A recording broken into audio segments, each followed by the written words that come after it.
Buenas noches, queridos amigos televidentes. Gracias por acompañarnos. Bienvenidos a una nueva edición de FTV Diario, iniciando ya una semana más de información. Hoy, lunes 13 de agosto de 2018. Les saluda con mucho gusto Lourdes Rivera en compañía de Adaluz Sanjur. ¿Qué tal, Adaluz? ¿Qué tal, Lourdes? ¿Qué tal, amigos televidentes? Muy buenas noches. También saludamos a todos los que nos sintonizan a través de los 94.1 FM de Radio Hogar. Vamos inmediato con los titulares.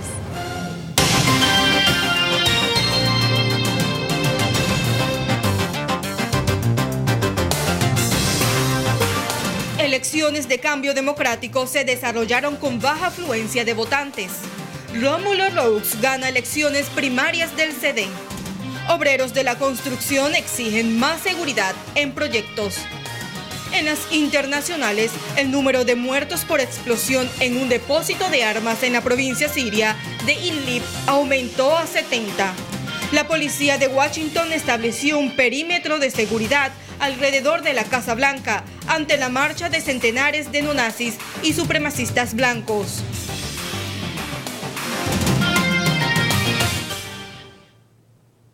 Iniciamos. Fuertes declaraciones por parte de la Procuradora General de la Nación, Kenia Porcel, fueron publicadas esta tarde por el Ministerio Público de Panamá. La declaración completa la vamos a tener más adelante. Por el momento, este fin de semana, la baja participación de miembros de Cambio Democrático marcaron las elecciones primarias de este partido político.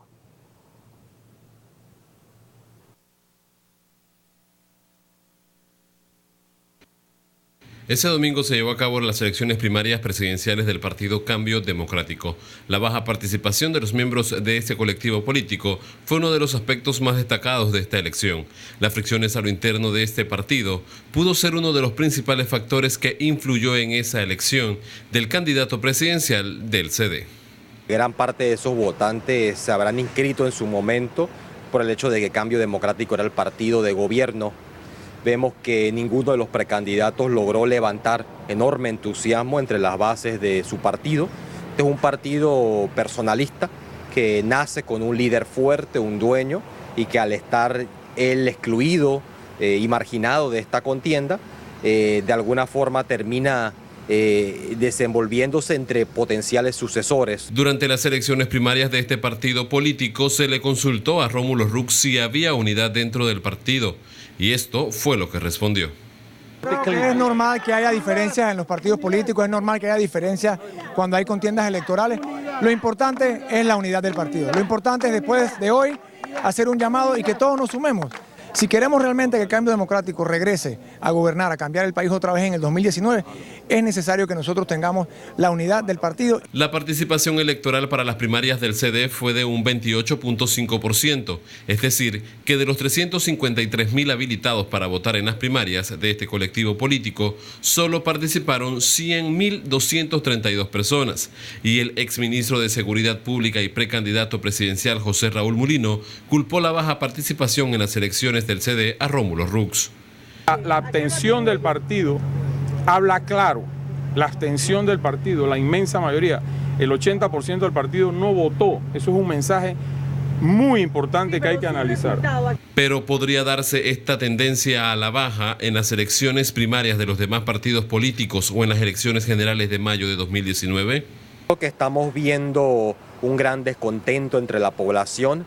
Hay una falta de legitimidad de los partidos políticos tradicionales y sus candidatos. Los ciudadanos no se sienten representados por estos precandidatos en una coyuntura muy difícil para el país. Están a la búsqueda de alternativas reales a lo que hemos vivido históricamente, no la mera alternancia entre candidatos y partidos. El Partido Cambio Democrático, con su elección primaria presidencial de ese domingo, marcó el inicio del camino rumbo a las elecciones generales de mayo de 2019. Para el domingo 16 de septiembre están programadas las elecciones primarias generales del Partido Revolucionario Democrático, PRD. Con cámara de Gary Acosta, Ramsés Betancourt, FTV Diario. Bien, y como vimos, el Partido Cambio Democrático ya eligió a su candidato a presidente, pero todo indica que el partido llegará dividido a la próxima contienda electoral 2019. El ex precandidato presidencial José Raúl Mulino fue el primero en lanzar su discurso para la contienda electoral del Partido Cambio Democrático, que buscaba su abanderado para las elecciones presidenciales 2019. Pero la incógnita fue despejada a medida que la mayor parte de los votos se inclinaban hacia Rómulo Roux, quien logró el triunfo. Figuras como Frank de Lima, exministro de Economía, y la expresidenta del colectivo CD, Alma Cortés, apostaban todo a José Raúl Mulino. Hay diferentes corrientes, sin embargo Rómulo Roux habla de la unidad y no ha hecho nada para mostrar que está haciendo algo para unificar el partido. Desde que le robaron el partido a su fundador, a su líder, Ricardo Martinelli, hemos sufrido una mutilación política, eso no lo podemos desmeritar. Mulino reconoció el triunfo de Roux 2 horas antes de cerrar las mesas de votación y dijo que no respaldará a Roux en su aventura de lograr la silla presidencial en las elecciones del 5 de mayo del próximo año. Esa es la posición que la mayoría de las bases del partido escogió. Esa es la democracia, ganar o perder.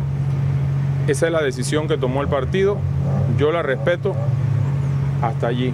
Mantengo mi línea de que yo no apoyo personalmente a Rómulo Roux para candidato a la presidencia de la República del partido. Me mantengo en Cambio Democrático, pero él no es mi candidato porque no creo en él. Yo no le voy a mentir a este país. No creo en él como candidato a la presidencia de la República por todas las cosas que en campaña dije y por todas las cosas que vienen y han sucedido a lo interno. Con cámara de Jorge Camargo, Jennifer Sanjur Padilla, FETV Diario. Bien, y cambiamos de asunto. Tenemos que residentes de la 9 de enero en San Miguelito siguen en pie de guerra. Piden a las autoridades mantengan habilitada entrada principal a la comunidad. No es la primera vez que los residentes de los Andes número 1 y de la 9 de enero salen a las calles para exigir respuestas por parte del Ministerio de Obras Públicas, quien lleva a cabo el proyecto de rehabilitación y ampliación de la vía transísmica. La queja de los residentes es que ese proyecto les bloqueará la entrada principal hacia sus comunidades. Igual no hemos recibido una respuesta, sino una dilatación a la problemática que tiene la comunidad de los Andes y barrios aledaños. Nosotros necesitamos la vía principal a la comunidad porque nos han dejado completamente cerrados a tener acceso a hasta nuestra entrada a la barriada. Los residentes marcharon por la vía transísmica para hacer presión a las autoridades del MOP y del municipio de San Miguelito. El Ministerio de Obras Públicas queriendo hacer una vía rápida, porque aquí en Panamá no tiene cómo hacer una vía rápida. Si el corredor, que sería una vía rápida y tú pagas por él, hay tranque todo el tiempo. Cortaron nuestras entradas y nuestras salidas. Tenemos un centro de salud que queda al frente de la comunidad. Tú vas a tener que ir ahora 2 kilómetros hacia abajo, vas a tener que ir al Machetazo para retornar. Cuando vienes de la ciudad, tienes que ir hasta los Andes número 2 para retornar nuevamente. Hace unas semanas atrás, los residentes realizaron un cierre de la entrada principal de la 9 de enero. En ese entonces se dio la orden de suspensión temporal del proyecto, ya que según las autoridades del distrito, el proyecto no ha sido bien consultado. Los planos originales no contemplaban estos cierres de estos giros, no lo contemplaban. Fueron adecuaciones que se hicieron posteriores y que no reposan copia de eso en el municipio. Además de eso, tampoco los impuestos se han pagado. No hay ni siquiera permiso emitido por el municipio para estas adecuaciones que están haciendo. Los residentes se reunieron con el alcalde del distrito de San Miguelito, Gerald Cumberbatch, en horas de la mañana. Acordamos hoy ir al MOP el día de mañana para que el propio ministro o el viceministro, preferimos que sea el propio ministro, atienda a esta comunidad que viene con una queja de hace meses y que hasta este momento no se le está dando una respuesta concreta. A eso de las 3 de la tarde se tenía prevista una reunión entre las autoridades del MOP y del municipio de San Miguelito. Esa reunión tenía como objetivo buscar soluciones para los residentes. Con cámara de Gary Acosta, Ramsés Betancourt, FETV Diario. Bien, en una odisea se convirtió el pago de los certificados de CEPADEN a los familiares de los ya fallecidos. Algunos beneficiarios decidieron retirarse sin su certificado. Jennifer Sanjur Padilla nos amplía esta información. De la tercera edad, que no pueden ni caminar con bastones. No, yo no sé qué le pasó al gobierno, la verdad. ¿Usted tenía que entrar también? Claro, me regreso para mi casa, no puedo hacer nada. Yo estoy mal, yo no me puedo parar ni en esa fila. No.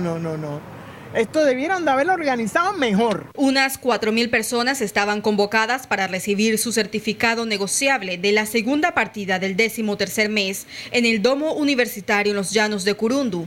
Lo que no se esperaba es que esta entrega se volviera un caos. Desde la llegada de los beneficiarios iniciaron los descontentos. Las largas y confusas filas fueron el desánimo de todos. Pensamos que como ellos pusieron que era una entrega especial para viudos y viudas de 7 a 12, bueno, la cantidad de personas que vinieran iban a estar dentro de ese periodo de 7 a 12 del día. Resulta ser que yo llego aquí a las 8:30 de la mañana y me toca allá atrás en la puerta sin saber jamás que iba a haber esta fila hasta allá. Más los que están allá adentro, y aquí nadie ha llegado a decir, sus documentos están bien, déjenme verificar sus documentos, nadie. Nosotros estamos esperando a un funcionario del MEF que nos diga, tus documentos están bien. El que organizó esto parece como que no tiene mamá, no tiene nada de esos viejos. Oye, vas a hacer un proyecto, lo que sea, piénsalo primero y después entonces lo organiza. Pero eso así mejor hubiera quedado allá en el Romel 1000 veces. La desesperación y el cansancio de los adultos mayores era evidente. Algunos llegaron desde muy temprano, eran las 9 de la mañana y aún permanecían en fila. Porque tenemos fila para verificarse y después para poder entrar.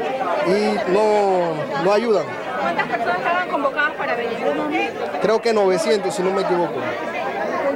Pero muchos vienen con acompañantes, por eso se ve la aglomeración. Olmedo Arrocha, encargado de la entrega del CEPADEN, reconoció que hubo fallas en cuanto a logística. Definitivamente no es el lugar para atender a 4.500 personas en un día. Lo primero es pedirle disculpas a los beneficiarios que han venido el día de hoy. Esta no es la intención de quienes estamos organizando esto. Se hizo de muy buena fe, tratando de avanzar en las entregas, en este caso del grupo especial de viudas y viudos que han llenado sus formularios. La Arena Roberto Durán, Niatlapa, que son los lugares apropiados para esta logística y donde lo hemos estado haciendo regularmente con mucha eficiencia y mucha fluidez. Se tenía contemplado 2 días para esta jornada de entrega. Sin embargo, ante la situación, se decidió atender a todos el día de hoy. Lo que hemos tomado la decisión muy responsablemente es de suspender la actividad el día de mañana. Para las personas que estaban convocadas para el día de mañana, la estamos suspendiendo. Vamos a atender a los que se han dado cita el día de hoy, a ver hasta dónde podemos avanzar. Si aquí nos tenemos que quedar hasta la noche, nos quedamos hasta la noche. Faltan aún unos 150.000 certificados del CEPADEN por entregar. Este proceso de pago inició el pasado diciembre y hasta el momento el Estado ha desembolsado más de 220 millones de dólares. La próxima semana vamos a estar llevando a cabo los días martes y miércoles, o sea, 21 y 22, una jornada general, una jornada masiva en la Arena Roberto Durán para los distritos de Panamá y San Miguelito y en la Casa del Jubilado de Chepo para los beneficiarios del sector este. Luego de esto también y en el resto del país se va a desarrollar estas mismas jornadas de entrega en las distintas provincias desde los días lunes 20 hasta el viernes 24 de agosto, o sea, de la próxima semana. Se recomienda a los beneficiarios, antes de asistir a estas jornadas, verificar en la página habilitada por el Ministerio de Economía y Finanzas si le corresponde retirar o no su certificado del CEPADEN. Con cámara de Elvis Pineda, Jennifer Sanjur Padilla, FETV Diario. Y en la noticia más destacada del día, esta tarde, la Procuradora de la Nación, Kenia Porcel, hizo pública una conversación que sostuvo con el magistrado presidente de la Corte Suprema de Justicia, Hernán de León. La conversación está ligada al caso del expresidente Ricardo Martinelli. A continuación, la nota al respecto.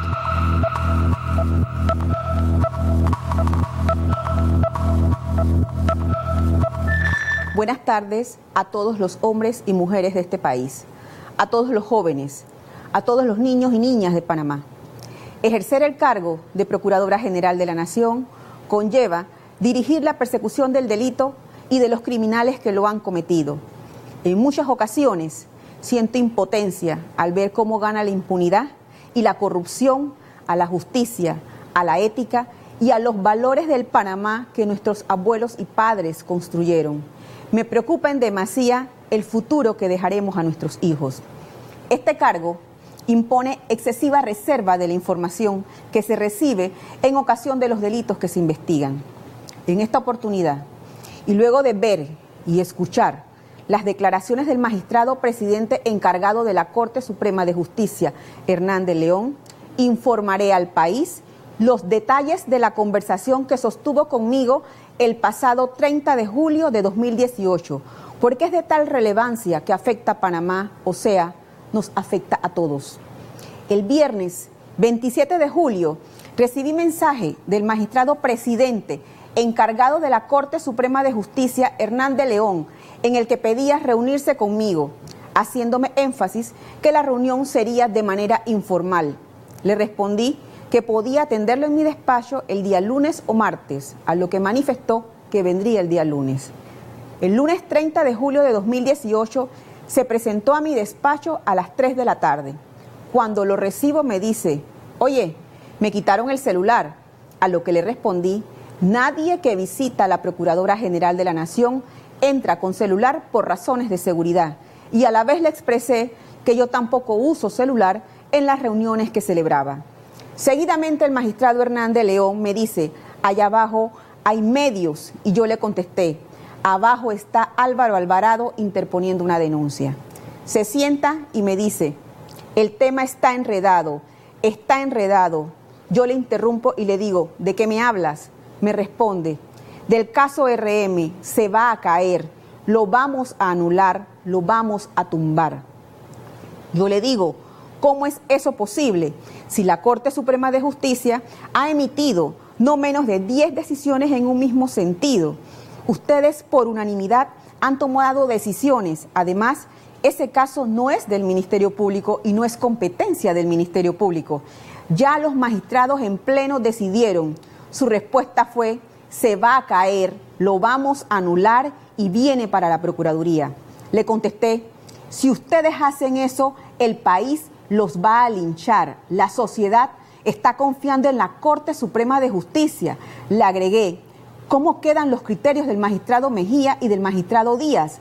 Allí se pone las manos en la cabeza y me dice, tú sabes, esos, y dice unas palabras sucias, esos me grabaron. Y yo le dije, ¿de qué hablas? ¿Quién te grabó? Y si lo hicieron, presenta tu denuncia. Y me pregunta, ¿tú sabías? Yo le respondo, el Ministerio Público inició la investigación en el año 2014 y ahora está en la Corte Suprema de Justicia. Inclúyete como querellante. Me dijo, ese no, es otro que un amigo me mostró. Le interrumpí y le dije, ¿de qué expediente me estás hablando? ¿El de la Corte? Me contestó, no, el otro, el de los 5,000. Yo lo vi. Me lo mostraron, lo vi, me grabaron. Hay 3 copias, 2 en Estados Unidos y 1 en Italia. Le interrumpí y le pregunté, ¿a qué viniste? Dile a quien te envió que no me interesa su mensaje y no me digas nada porque no me interesa saber. Ese caso es responsabilidad de la Corte Suprema de Justicia. No jueguen con el país. No nos lo merecemos y ustedes tienen que jugar el rol histórico porque el Ministerio Público está haciendo su trabajo. Me repetía, me grabaron. Incluso me dijo, vi a una mujer que estaba desnuda en la parte de arriba frente a su computador. También vi una conversación del hermano del magistrado Harry Díaz. Frente a esto le cuestioné y le dije, ¿quién te mandó acá? Su respuesta fue, Ayú me usa, pero yo lo uso también. Le pregunté, ¿los magistrados están de acuerdo con esto? Y me respondió, Oiden se va. Asunción y Tello están de acuerdo en que lo de Mejía no va. Russo no sabe de nada. Y la última vez nos demoramos fue por ella. Y Mejía se va. Le dije, el magistrado Mejía y Harry Díaz han llevado este proceso y el país está pendiente. Me contestó, Mejía está equivocado. A lo que le respondí, ¿Cómo va a estar equivocado si es penalista y tú no eres penalista? Además, fue uno de los abogados que trabajó el Código Procesal Penal y tú no eres penalista, Hernán. Seguidamente le dije, Hernán, cuando te conocí como asistente en la corte, me visitabas para decirme que querías ser magistrado. Te la pasabas en el Santísimo. Piensa en tus hijos, que de lo que hagamos, ellos serán señalados. Hernán, ten temor de Dios. Me repetía, me grabaron. Frente a esto, di por concluida la reunión y lo acompañé a la puerta. Hoy le reitero al señor magistrado presidente encargado de la Corte Suprema de Justicia, Hernán de León, públicamente y ante la faz del país, que presente la denuncia, porque alguien le mostró una grabación en la que usted es una víctima y además alude a 5.000 personas más. Debemos recordar que en la investigación que llevó a cabo el Ministerio Público se desconoce la ubicación del equipo y existen prófugos de la justicia que tienen información sobre las otras víctimas a las cuales no se pudo tener acceso. Como servidor público, es su deber contar todo lo que sabe para resarcir al resto de las víctimas de las escuchas telefónicas. Igualmente debo señalar, con el respeto acostumbrado, que si es cierto lo que me indicó el magistrado Hernán de León, que el caso se va a caer, que se va a anular y que lo van a tumbar y que viene para la Procuraduría, el Ministerio Público actuará como siempre, en derecho. La historia nos juzgará y cada uno de nosotros, desde su rol, debe desempeñarlo con ética, con rectitud y con imparcialidad. De nosotros depende el país que queremos y que le dejaremos a nuestros hijos. Esto fue lo que ocurrió con el magistrado Hernán de León. Muchas gracias. Estas fueron las importantes declaraciones que brindó la Procuradora General de la Nación, Kenia Porcel, en horas de la tarde. Y precisamente más adelante el profesor Edwin Cabrera estará haciendo un análisis sobre este importante tema. Usted manténgase en sintonía aquí de FTV Diario. Por el momento vamos a conocer lo que hace noticia en el mundo con las notas internacionales.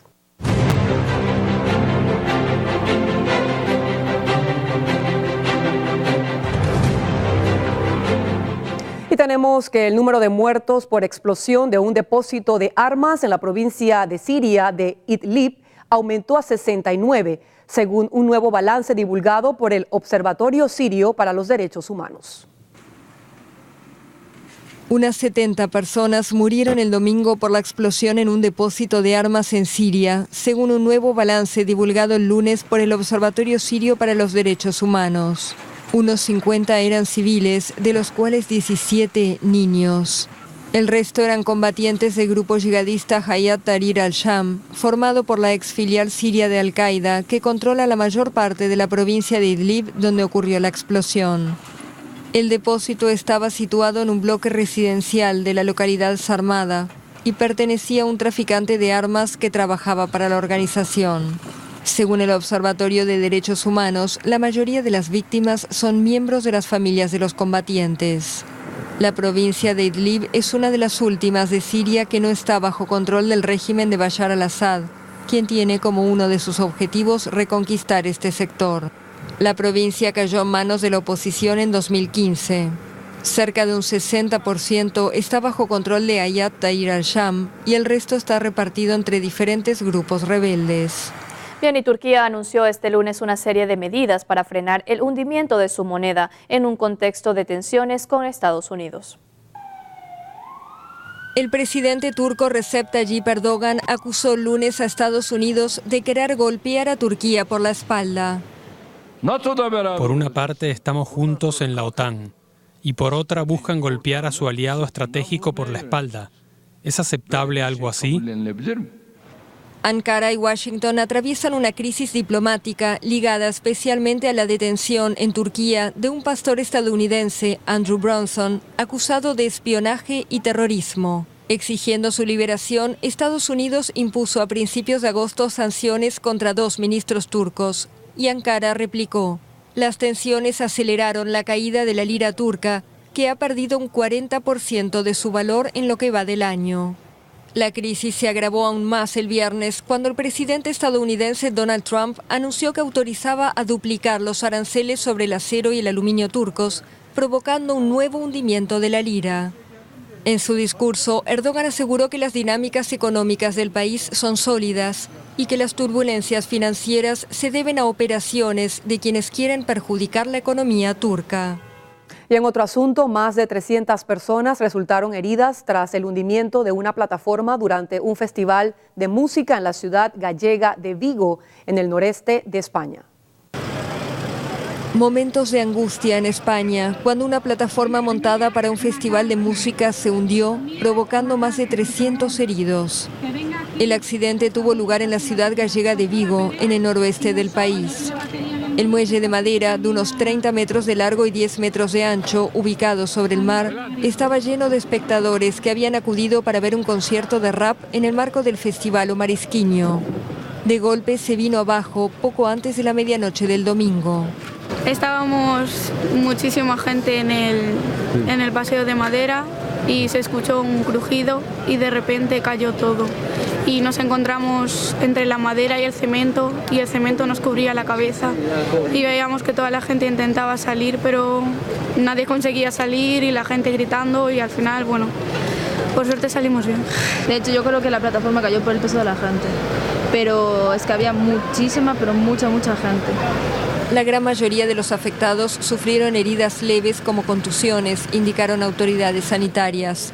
Pero una decena sufrieron fracturas, traumatismos encefálicos o neumotórax. Según testigos, el muelle cedió durante la primera canción del concierto del cantante Rels B, quien habría pedido a la multitud que saltara.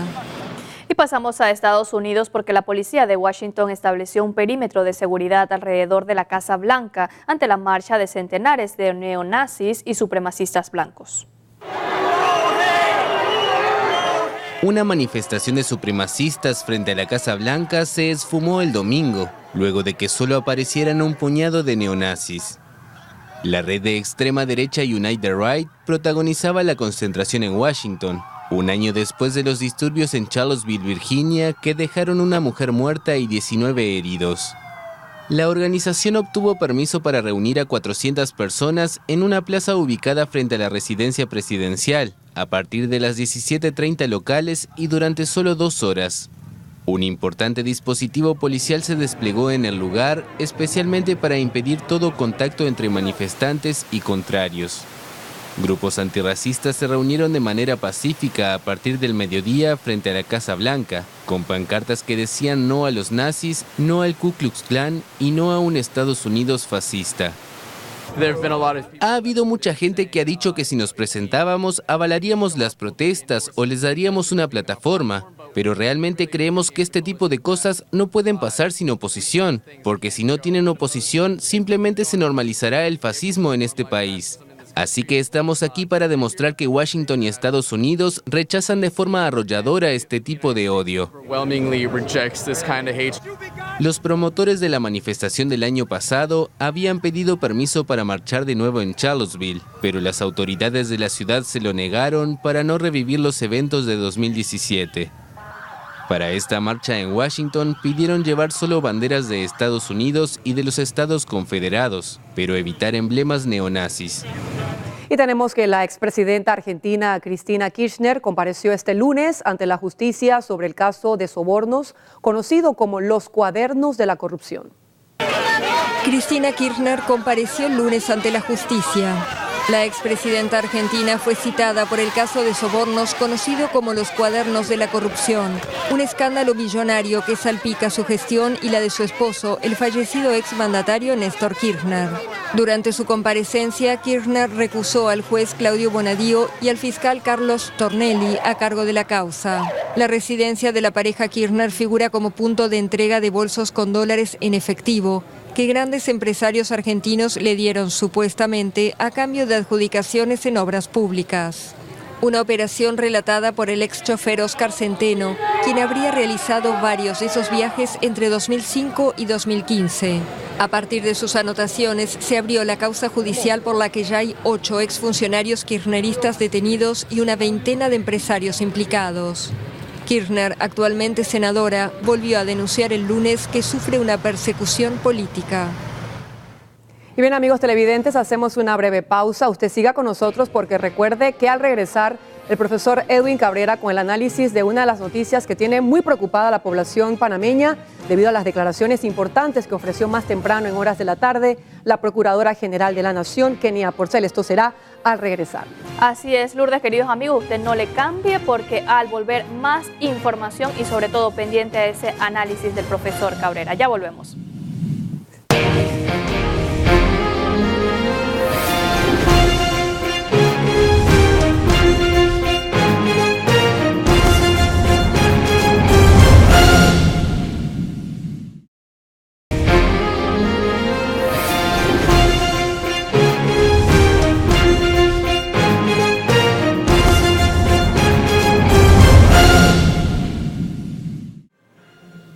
Estamos de regreso con más de FETV Diario. Gracias por su sintonía. Vamos de inmediato con las notas eclesiales.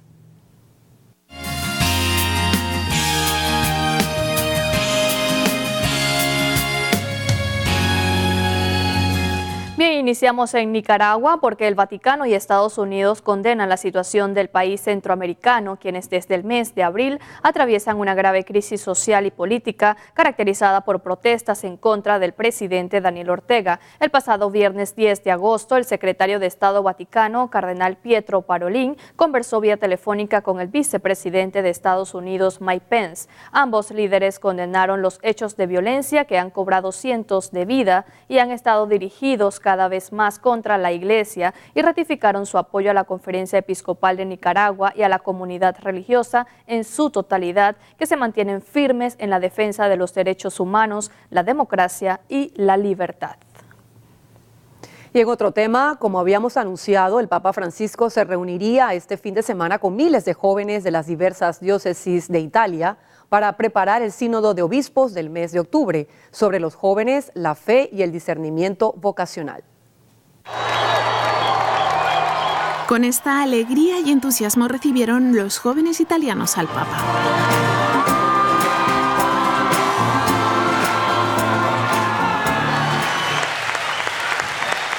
Poco antes de las 6:30 de la tarde, Francisco hizo aparición en el Circo Máximo de Roma para celebrar este gran encuentro con unos 50.000 jóvenes italianos, un evento preparatorio de cara al próximo sínodo sobre los jóvenes que comienza en octubre.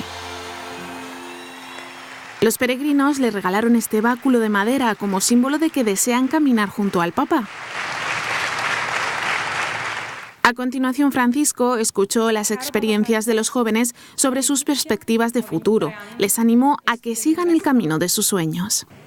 También compartieron con el Papa otras inquietudes, como la presión de tener que elegir entre formar una familia o desarrollarse profesionalmente.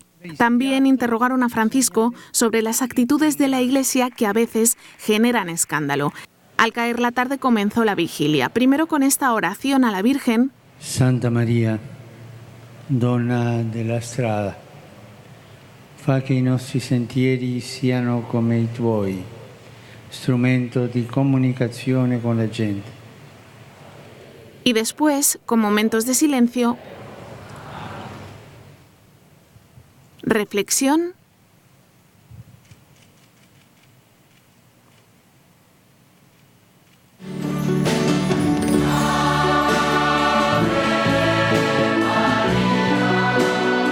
y música. Después, la noche de Roma se llenó de miles de luces para despedir al Papa Francisco al ritmo, como no, de la música.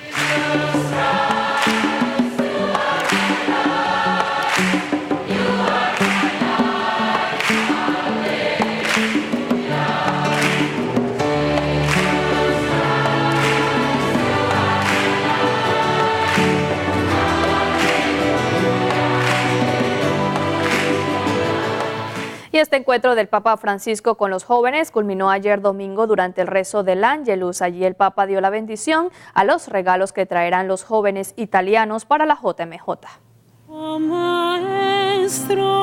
No cabía un alfiler en la plaza de San Pedro, 90.000 personas que recibieron así a Francisco.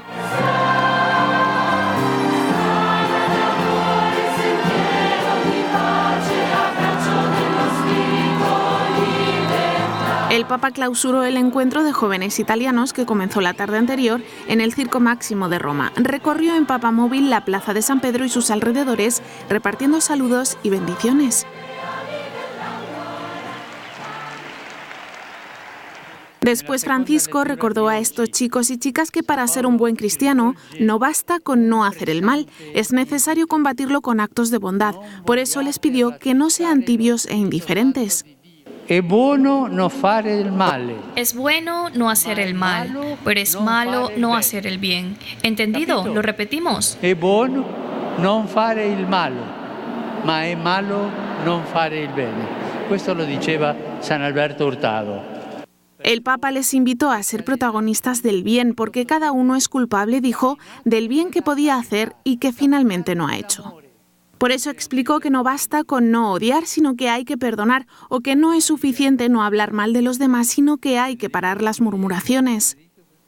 Después, y antes de marcharse, Francisco bendijo esta imagen de la Virgen de Loreto y el crucifijo de San Damián, dos objetos que los jóvenes italianos llevarán consigo a la Jornada Mundial de la Juventud de Panamá en el 2019.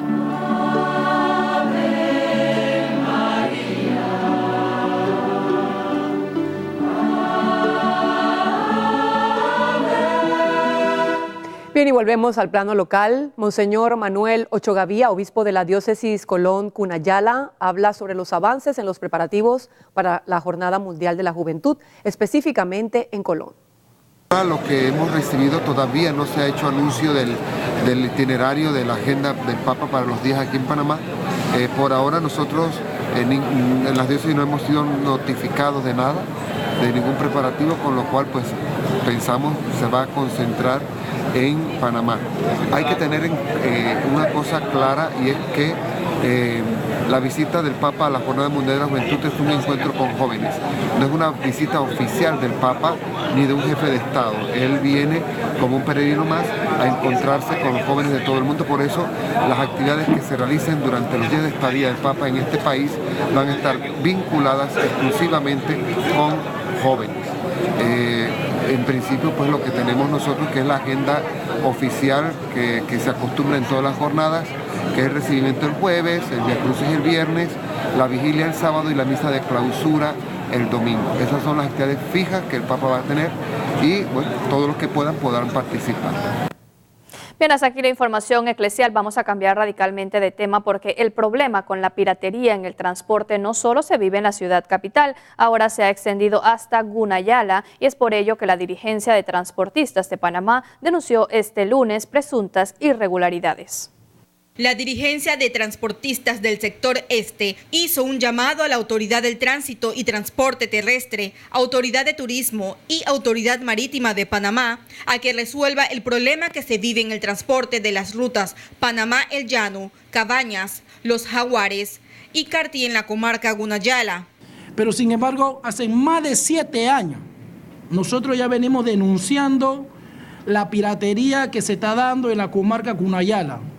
Y hoy día se sigue practicando. Eso se hace todos los días, pasando por el corredor, pasando por la garita de Chepo. La policía lo sabe, la ATT lo sabe, y sin embargo nadie toma carta en el asunto. Buscamos la reacción del cacique y miembro del Congreso General Guna, y no desmintió que sean falsas las denuncias que presentaron las organizaciones de transporte del sector este. No le estamos quitando pasajeros ni a Agua Fría, ni a ninguna otra parte vamos a decir, de la ciudad, ni de los que tienen, vamos a suponer, las concesiones o que tienen permisos. Nosotros no le estamos quitando, no llevamos gente a Cañita, ni a Chepo, ni a Panamá Oeste. ¿Son pasajeros exclusivamente que entran en Son pasajeros exclusivamente de la comarca, que ellos quieren llegar a su población. Nos hemos reunido, usted sabe que muchas veces la TT te dicen sí, no, hasta el mismo presidente nos ha, vamos a decir, prometido que eso iba a ser de nosotros, pero hay que darle respuesta a la gente. No tenemos que estar ahí dormidos porque cualquier momento llegan, te piden cómo vamos a llegar hasta allá. Eso es lo que estamos haciendo nosotros. Si vamos a tener que esperar el aval de tránsito, será, yo no sé, un algo eterno de subir, yendo, bajando. Las aguas de esta comarca también es tema de disputa. La representante de veleros de Gunayala, Judy Lam, denunció abuso en las tarifas en el turismo. Los veleros se legalizaron, se abanderaron, sacaron licencia comercial, crearon compañías donde hacen declaraciones de renta. Agencias nacionales, internacionales han sido afectadas por el problema que tenemos hoy día. No dejan pasar ningún pasajero a Cunayala que vaya a velero. No dejan utilizar ningún transporte que esté reconocido por ellos en el Congreso General Cuna que vaya por los lados de Colón para llevar los pasajeros hacia Colón e ir a San Blas. El secretario de Comunicaciones del Congreso General Guna reaccionó a las críticas por el cobro que se registra a quienes llegan al lugar con embarcaciones y casas flotantes. Siempre ha recibido a los veleros y yates turistas que vienen de placer a disfrutar de la maravilla que tiene Cunayala. Esto es un hecho y Cunayala ha sentido muy feliz con ellos igual. Ahora, pero en los últimos tiempos ha habido yates, veleros, catamaranes que son extranjeros que vienen a hacer negocios en nuestra Cunayala. Y la ATP nos ha reiterado de que son ilegales esas actividades, porque no tienen ningún permiso de trabajo para hacer negocios en nuestro territorio. O sea, no solamente Cunayala, sino a nivel nacional. Se supone que cualquier trabajador extranjero tiene que pedir un permiso, tiene que tener contrato, pero ellos han hecho. Ahora, estos transportistas que se están quejando son aquellos que llevan turistas a estos veleros. O sea, es una actividad ilegal. La denuncia por parte de los transportistas del sector este fue puesta el pasado 9 de agosto ante la Autoridad del Tránsito. Es decir, no respetan a nadie. Y lamentablemente tengo que decirles a la sociedad panameña que ya llegó el límite para poder seguir permitiendo este tipo de actos de los originarios. Miren, los originarios pueden prestar su servicio desnudos, medio desnudos, pintados, como quieran, pero de la comarca hacia allá. Si pasan a prestarse el servicio de la comarca hacia acá, obligatoriamente tienen que cumplir con la ley de transporte. Y la ley de transporte le dice que tienen que tener un certificado de operación, que tienen que estar adscritos a una organización, que tienen que tener vehículos con seguro, que tienen que tener una tarifa autorizada. Entonces, en este caso, los originarios se niegan a cumplir con esas disposiciones. Con cámara de Elvis Pineda, Jennifer Sanjur Padilla, FETV Diario. Y unos 8 obreros en diferentes puntos del país han perdido la vida en accidentes laborales en lo que va del año. Así lo informó la Secretaría General de Salud Ocupacional del Suntrax. Gregorio Gurrell hizo un llamado a las autoridades del Ministerio de Trabajo para que hagan cumplir las empresas encargadas de los proyectos con las normas de seguridad en las obras para evitar que se den más muertes de obreros. Estas estadísticas fatales en los últimos 20 años, llevamos 341 obreros fallecidos en los proyectos de construcción por falta de seguridad, siendo los años más fatales en el 98 con 33, en el 2006 con 29, en el 2013 con 30 y en lo que va del año llevamos 9 obreros fallecidos. Queridos amigos, vamos a hacer nuestra segunda pausa comercial. Usted no le cambia porque recuerde que al volver el análisis del profesor Edwin Cabrera. Así es, el profesor Cabrera nos va a hablar sobre las fuertes e importantes declaraciones que brindó más temprano en horas de la tarde la Procuradora General de la Nación, Kenia Porcel, y también toda la información deportiva con nuestro compañero Alejandro Rodríguez. Ya volvemos.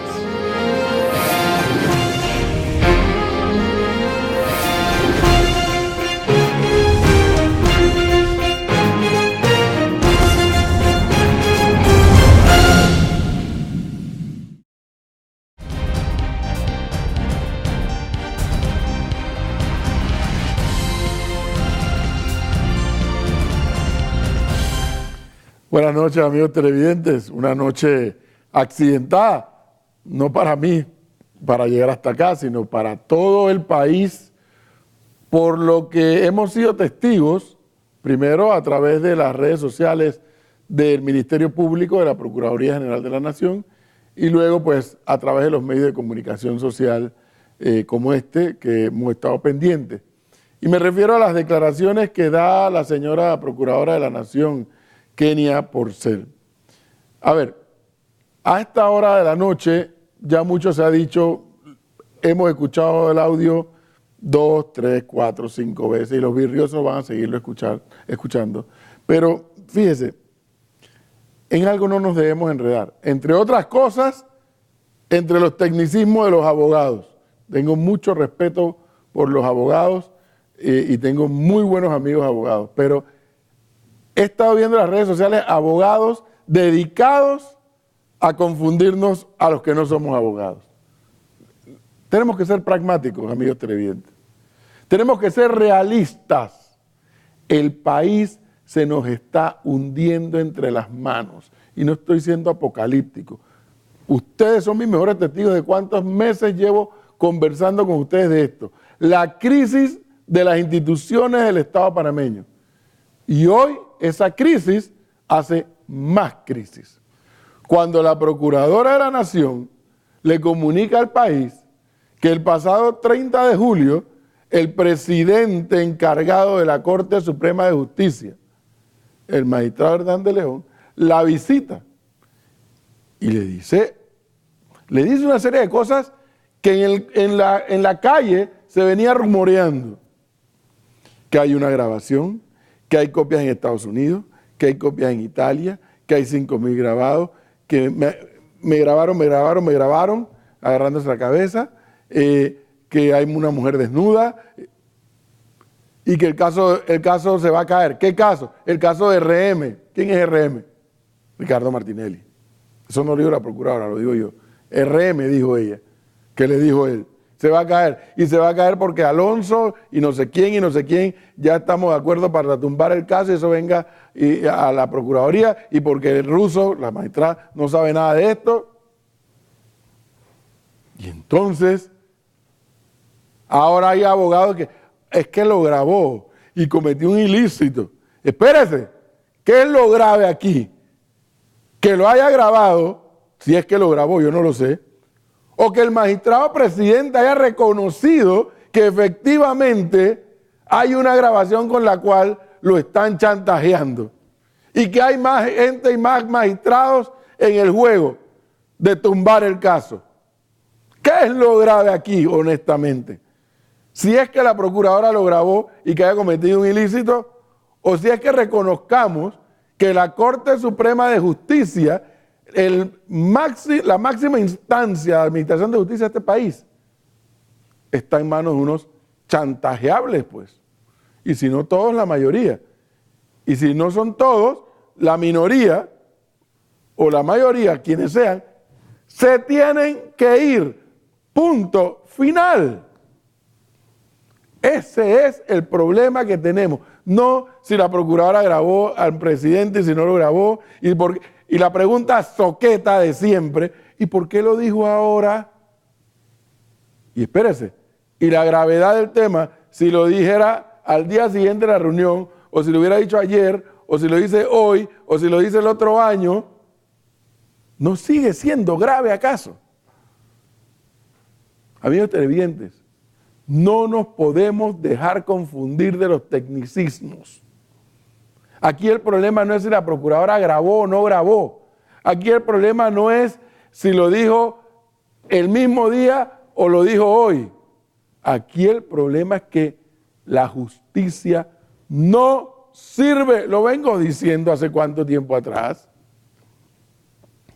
Y ahora usted verá que nos vamos a diluir en los tecnicismos de los abogados y después nos seguiremos diluyendo en las primarias de los partidos e iremos el 5 de mayo a una pantomima de elecciones y el sistema del Estado panameño se está hundiendo. Y con eso decir del sistema, en realidad nos estamos hundiendo nosotros, los panameños. La sociedad panameña se está hundiendo.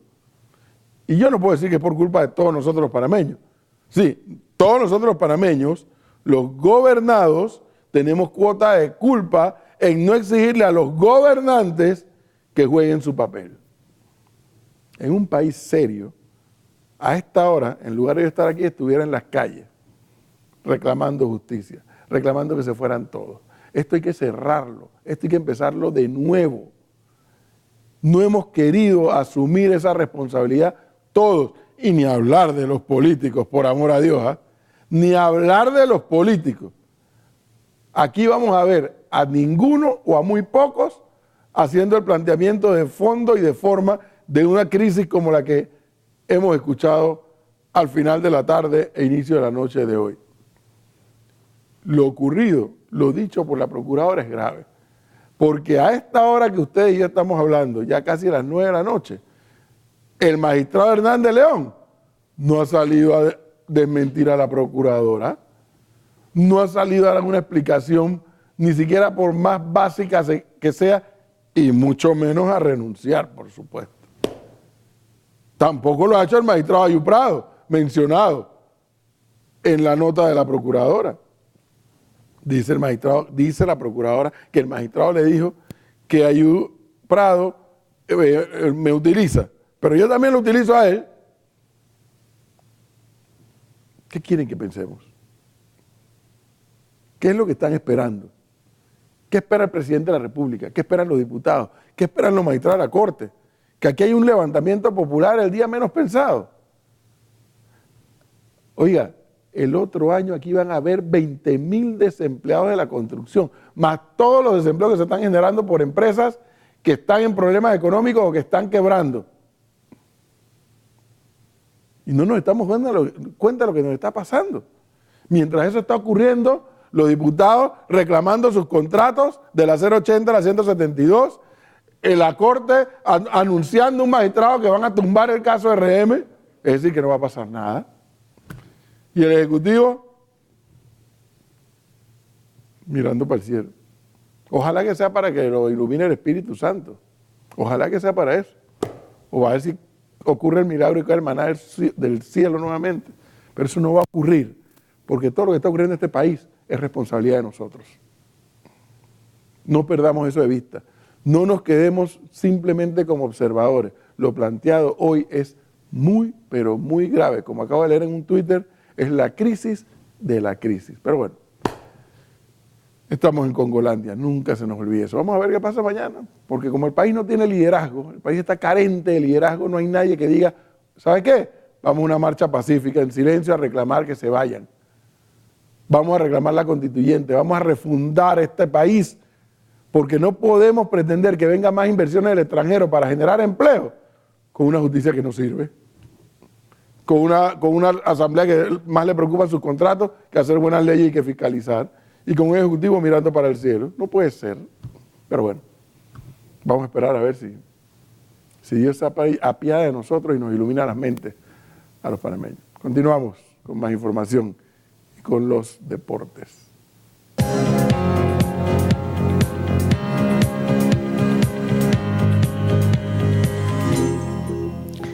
Gracias, profesor. Buenas noches. Estamos listos para el fascinante mundo de los deportes. Vamos de inmediato, iniciamos en Europa. Y es que Cristiano Ronaldo debutó este domingo con la camiseta de la Juventus y solo tardó 8 minutos en marcar.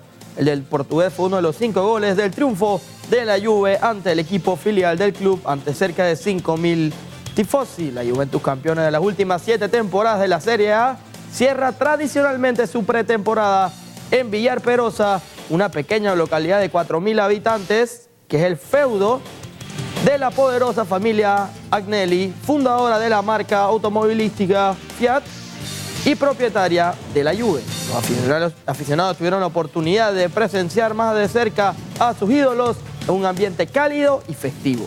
Sus espectadores suelen invadir el terreno de juego mucho antes de los 90 minutos reglamentarios para abrazar y pedir fotos a los jugadores. Cerca de 600 policías fueron desplegados y las carreteras fueron cortadas, excepto para quienes tenían entrada para presenciar el partido. Y vemos imágenes ya en la parte final de lo que era ese partido, el cierre de la pretemporada de Juventus, donde los fanáticos invadían el terreno de juego.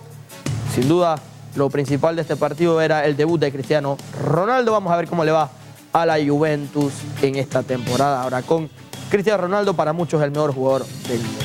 Nos vamos para España, y es que el ya retirado goleador Ronaldo fue hospitalizado este domingo en Ibiza el exjugador de ya 41 años, considerado uno de los mejores jugadores de la historia, fue ingresado ayer a cuidados intensivos, donde le diagnosticaron una fuerte neumonía, según informó un periódico de dicha ciudad. El exdelantero del Barcelona y del Real Madrid sigue internado, pero ha evolucionado favorablemente en las últimas horas. Pronta recuperación para una de las leyendas que ha dado este deporte, Ronaldo, y hablamos del brasileño, sin duda, el ex ganador del Mundial en el 2002 con la selección de Brasil. Bien, venimos al plano local y tenemos que hablar de la fecha 1 de la Liga Nacional de Ascenso. Vamos a repasar rápidamente los resultados de esta fecha número 1. El Atlético Nacional empató 0-0 ante el Colón C3. Leones de América empató también ante el Atlético Veragüense. El Azuero venció 1-0 al Río Abajo. San Martín empató 1-1 ante el Centenario. Este Centenario ahora es de Colón. Y Panamá Oeste cayó derrotado ante el Atlético Chiriquí. Fecha número 1 de la segunda división de nuestro fútbol. Así que bien, por el ascenso ya arrancó su temporada. Hay que hablar de la LPF, fecha número 3. Vamos a repasar de inmediato los resultados. El día viernes el San Francisco cayó derrotado 2-1 ante el CAI. Alianza y Plaza Amador empataron 0-0 el día sábado. Ayer domingo, Universitario venció 1-0 al Lara Unido. Sporting empató 1-1 ante Santa Gema. Y el Costa del Este empató 0-0 ante el Tauro. Lo curioso es que en este último partido, Tauro-Costa del Este, se fue la luz durante la acción del primer tiempo. Cerca de 20 minutos estuvo detenido ese partido en el estadio Rommel Fernández. Eso fue lo que nos dejó la fecha número 3 del balompié panameño. Santa Gema es el actual líder. Vamos a cerrar con buenas noticias, y es que este fin de semana se realizó en Panamá el Mundial de Flag Football de 5 versus 5. La selección masculina llegó hasta la ronda de cuartos de final, y las que hasta ayer eran las campeonas del mundo, la selección femenina perdió la final ante Estados Unidos. Al final Estados Unidos se coronó tanto masculino como femenino en este Mundial de Flag Football, así que de verdad felicidades a todos los organizadores que desde el día jueves, todo lo que fue jueves, viernes, sábado y domingo, un arduo trabajo en este Mundial de Flag Football. Jaime Carrizo y toda su comitiva que trabajaron fuertemente por más de un año en organizar lo que fue este. Es lo que tenemos en Deportes para hoy. Compañera, vamos con ustedes con la parte final del noticiero. Así es, muchísimas gracias a nuestro compañero Alejandro Rodríguez por toda la información deportiva. De esta manera, a la luz, hemos llegado al final. Muchísimas gracias por acompañarnos. Los esperamos mañana, Dios mediante, con toda la información aquí en FTV Diario. Ada. Así es, quede usted en sintonía del programa Buenas Noches para Todos. Los esperamos mañana con más información.